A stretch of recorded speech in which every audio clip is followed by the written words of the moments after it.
তারা কি রক্ত দিয়েছে নির্বাচনের জন্য? আমি শুধু আপনাদের কাছে বলতে চাই, নির্বাচন আমরা অবশ্যই করব, নির্বাচন অবশ্যই লাগবে, তবে সংস্কার ছাড়া নির্বাচন করে যে এই জাতির কোনো লাভ, এই রক্তের সাথে বিশ্বাসঘাতকতা করা। যারা রক্ত দিয়েছে, যারা জীবন দিয়েছে, যারা হয়তো যাদের চোখ জীবনে আর কোনোদিন তাদের জয়লাভের পরে সেই বাংলাদেশ দেখবে না, তারা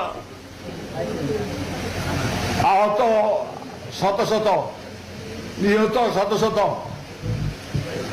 শিশু পঙ্গু হয়ে গেছে, অনেকের পরিবারের এই শিশু সন্তানের মানুষেরা মা বলছে আমি ভাত নিয়ে বসে আছি, আমার সন্তান কোথায়?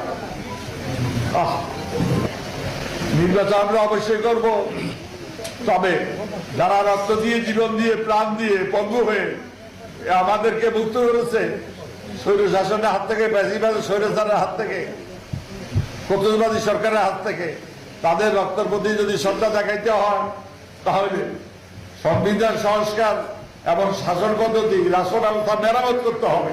এটা করা ছাড়া কোনো উপায় নেই। এবং স্বাধীনতা সার্বভৌমত্ব যদি রক্ষা করতে হয়, জাতিকে ঐক্যবদ্ধ থাকতে হবে। প্রিয় সন্তানেরা, যারা বুকে রক্ত দিয়ে নিষ্ঠুর হয়ে পর্ব সরকারের পতন ঘটিয়ে দেশের মানুষকে মুক্ত করেছে, আমি প্রথম তাদের প্রতি শ্রদ্ধা জানাই, কৃতজ্ঞতা জানাই, তাদের নির্দেশী আত্মার প্রার্থনা কামনা করি। গত 2-2.5 বছর থেকে আমি বিভিন্ন রোগে, বিভিন্নভাবে আমি অসুস্থ, কিন্তু আমি কাউকে বলি নাই যে আমি অসুস্থ।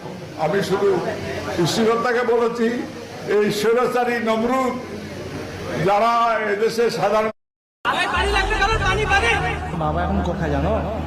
কোথায়? মারা গেছে।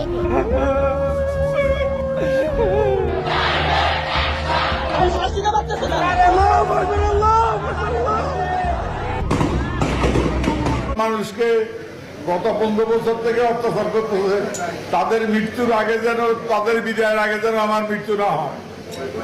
এটা কি করে দেশবাসী সবাই জেনে গেছে আমি জানি না। আমার প্রার্থনা সৃষ্টিকর্তা গ্রহণ করেছে, জনগণের সাথে থাকতে হবে। আমি সকল রাজনৈতিক দলের নেতা কর্মীদের বলতেছি, জনগণের সাথে থাকতে হবে।